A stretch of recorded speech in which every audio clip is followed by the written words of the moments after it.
Hey guys, I'm BJ McDonnell, director of Studio 666, and all the Slayer videos, Repentless, You Against You, Pride and Prejudice, and you're watching SlasherPepper right now with me and Roger. So enjoy. Hope you enjoyed the episode. How are you doing? I'm good, man. Just trying to figure out where I'm going and where family's going and where careers are going and everything. It's just, yeah, it seems like it's been that way for the last 20 years. Oh, nice. Or longer. Has it been working out so far? It's been great, yeah. But it's always like keeps you on your toes, so it's kind of a odd adventure when it life on the edge.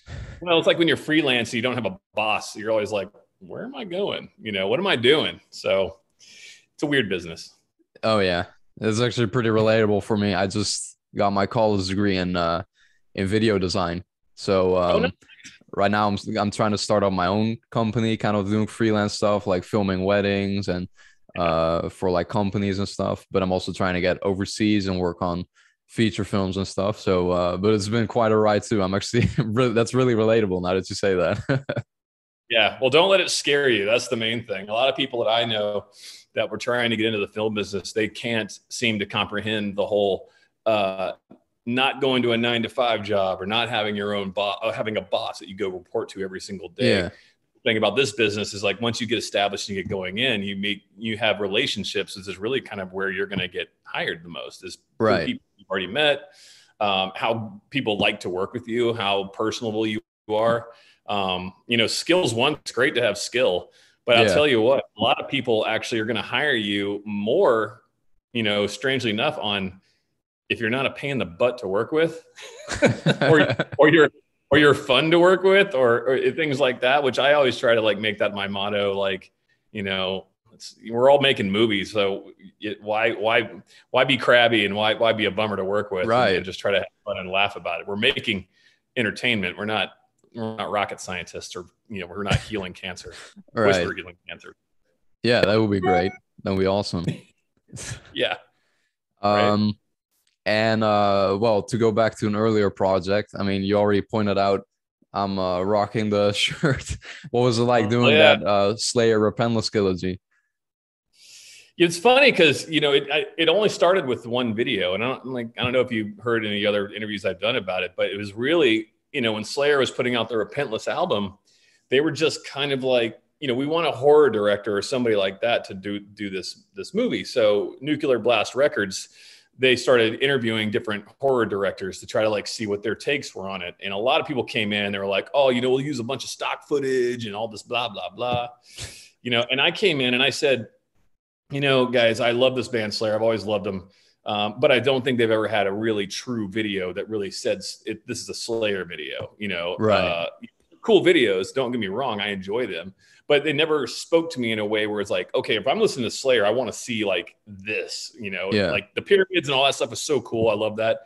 But, I think a lot of it was tamed down because MTV was like the place where you would actually have videos and censorship. And there was only so much they could show, and nowadays it's all about YouTube and the internet. And so I said to the guys, I said, we don't have to worry about that censorship stuff anymore. I said, why don't we try to make a video that's just like totally insane and brutal? And so I wrote 2 pitches, and one was the prison riot one that we did, and one was like this crazy like apocalyptic biker cannibalistic insane video. But it would have costed like I didn't know what our budget was, so I just I went for small budget.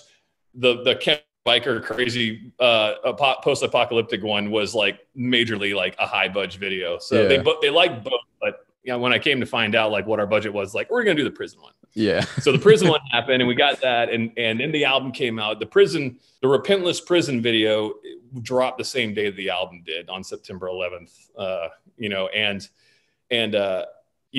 The guys were super happy with it and super stoked about it, and the internet blew up about it. So then Gerardo at Nuclear Blast called me and said, I want to make this like now a storyline. So can you come up with a story from this video? So I had to come up with, some kind of crazy storyline. So that became the middle story.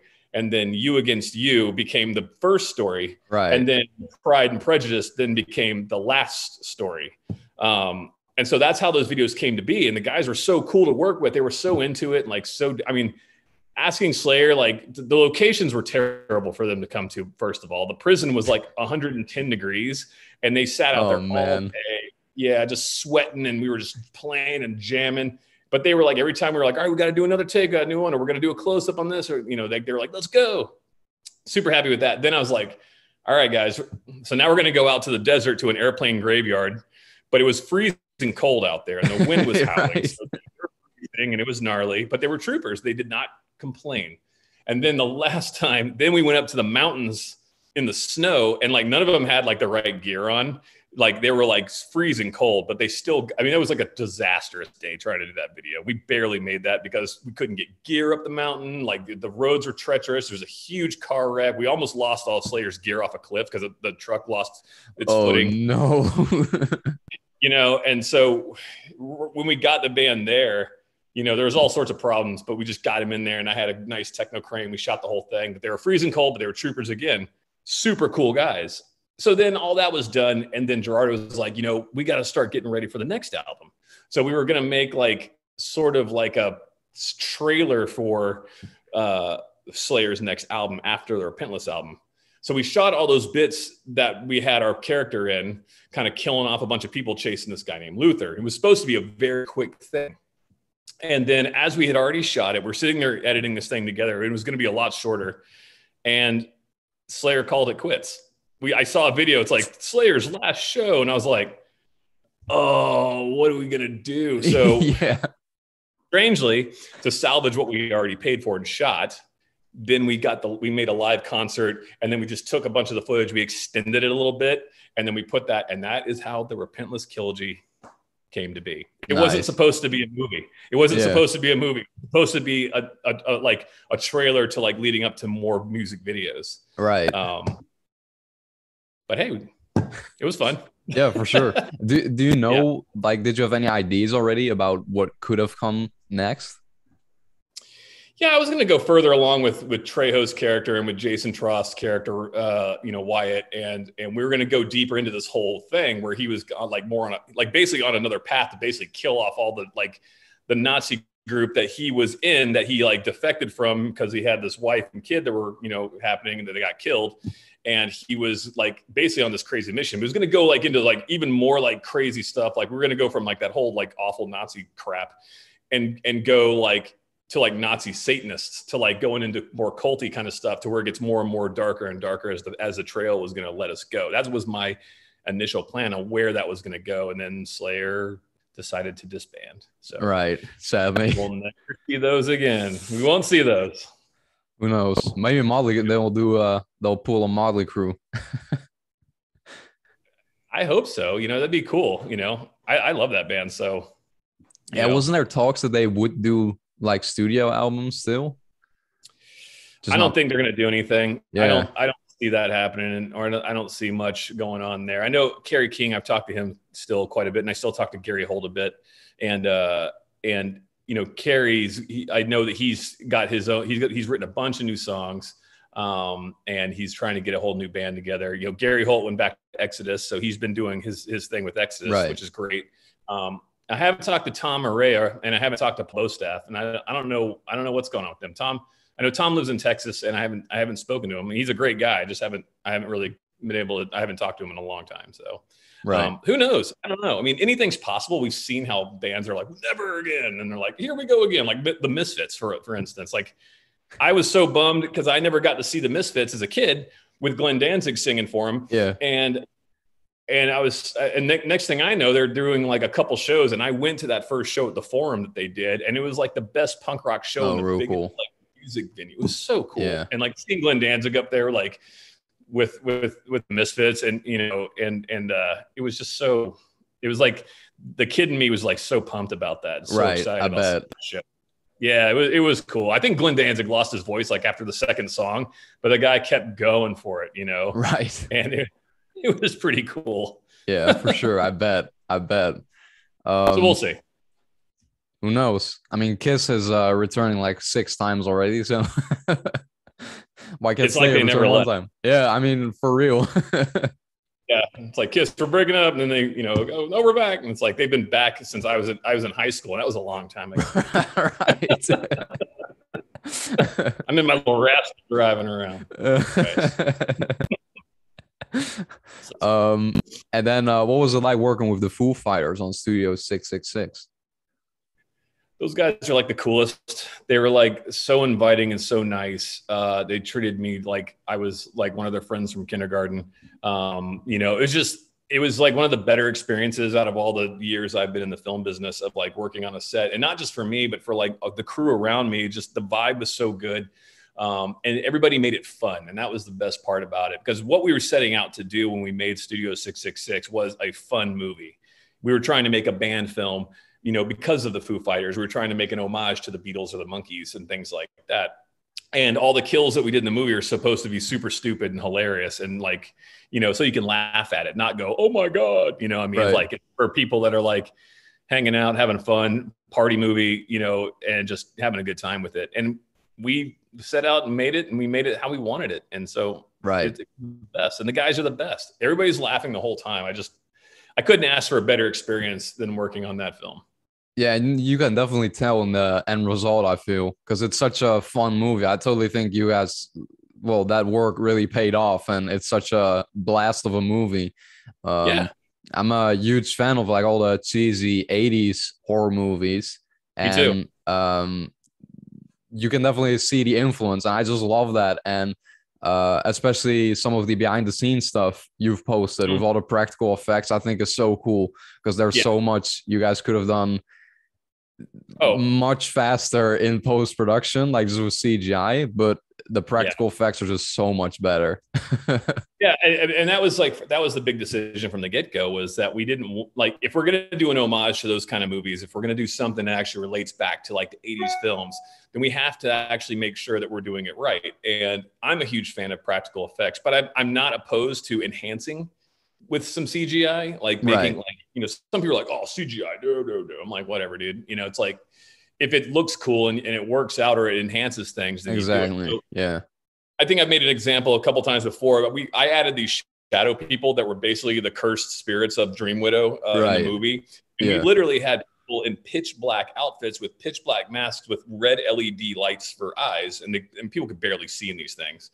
And then we made one working head that the mouth would open, and it glowed inside the mouth, and you could get different expressions. And we shot that on a blue screen, like straight at you like this. Then we do a little bit like this, and then we do a profile, and then we do it the other way and do it like that. And then we try to tilt it a little bit and then try to tilt it down a little bit. So anytime you see those shadow people and you see those mouths open up, that's actually, we took that face and instead of we used the regular eyes as tracking markers that were on the real people wearing the outfits.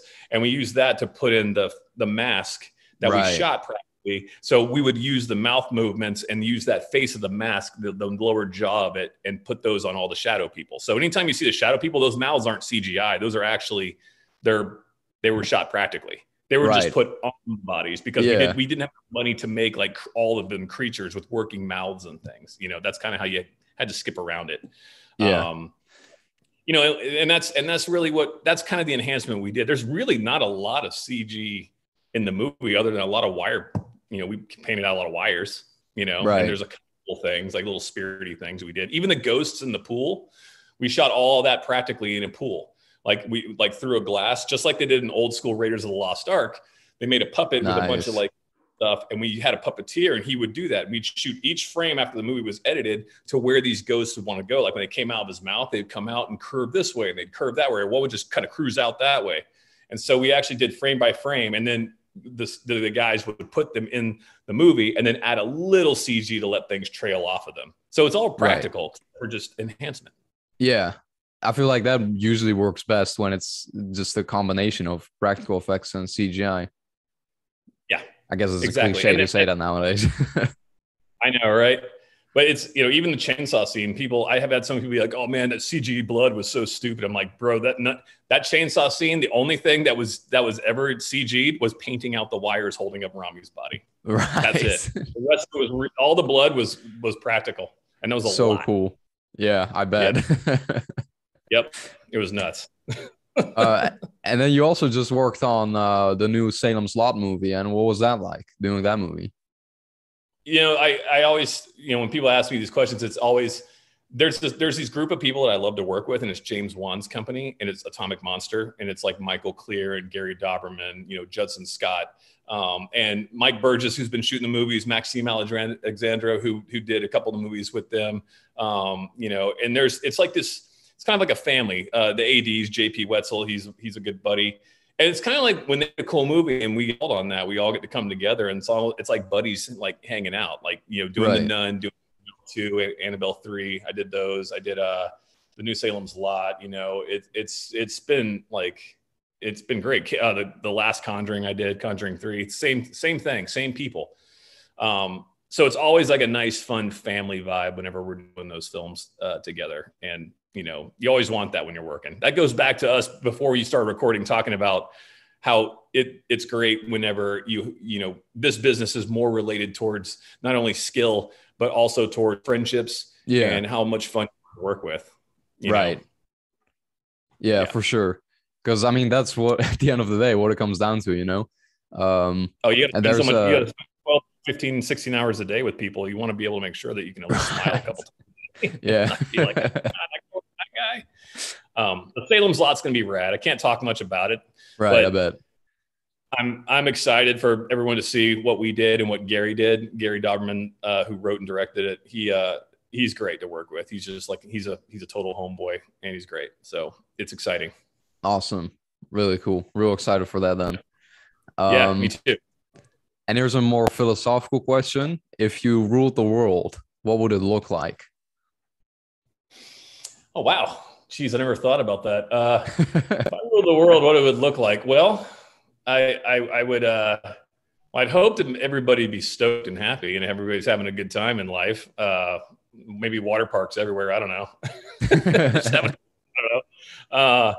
Geez, I think everybody would want to like not have wars and people, and like let people's rights not be taken away, and we're in a weird time right now, and the things that I believe in that I wish that like women's rights and were more, like I wish it's been tough in the U.S. right now with the way things have been going politically. So I would like to eliminate all the bad stuff and let everybody just be who they want to be and be able to make the choices that they want to make, I guess, putting it in a PC manner. So I just wish everybody got along and everybody be cool and everybody's having fun and we were all just entertaining each other. That's how I want the world to look, if I ruled the world. Awesome. You should take charge. I wish. It seems like it would be a heavy thing to do to try to get that whole thing to work out worldwide. Yeah. It seems like people just can't get along. No, for real. Yeah. And then what makes you smile? Makes me smile is just knowing that people are happy, people are having fun. We're all having a good time. I love making me smile, just like seeing, like giving somebody something that they really truly needed, or helping somebody out that needed it. Also entertaining people in the end result of what I do for a living. I've had people say, well, you're not a doctor, so you can't really say you've paid it forward, or you can't say you've helped anybody out. Well, yeah, I can. I help people out through entertainment. Like, I might not be physically helping them out, but like for people who are like sat up in a bed or they're depressed and they can turn on something that I got to work on, or I made a movie that made people happy and they're smiling and having a good time. That makes me happy. To know that I was a part of that. Right. Yeah. Wow. That's that was a stupid comment from those people, because super untrue, Yeah, right. I know. People say that. They're like, well, what good? What are you giving to everybody? I'm like, I'm giving people entertainment. Right. What more do you need in life? Yeah, exactly. And then final question: if your life was a movie, how would you want it to end? Oh man, it would have to, I guess my life in the end would have to be some cool epic ending. Big score, big Hans Zimmer score, nice. Blowing up the bad guys. And if I had to end and say it was the end of me, I'd want to be like surrounded by the people that helped me. I'd want to be awesome. Passing on the torch. That would be that'd be the ending. Like, it's like the Shazam thing. You give, everybody, here you go. Here's the staff, take this. And it makes everybody kind of, say my name, and then they all become heroes. I think that would be the ending of my movie. Nice. So you live on through other people. Yeah, exactly. That'd be kind of the way to go. That'd be fun. Awesome. Well, thank you so much for your time, man. This was a lot of fun talking to you. Yeah, man. Thanks for having me on. I enjoyed it. Yeah. You asked some cool questions that I haven't actually. Everybody always asks me a lot of the same questions, so it's always refreshing when you have somebody ask you stuff that you have to go, "Oh, wait a minute, what would I do?" So, thanks for that. Nice. Yeah. You're so welcome. Yeah. Appreciate it.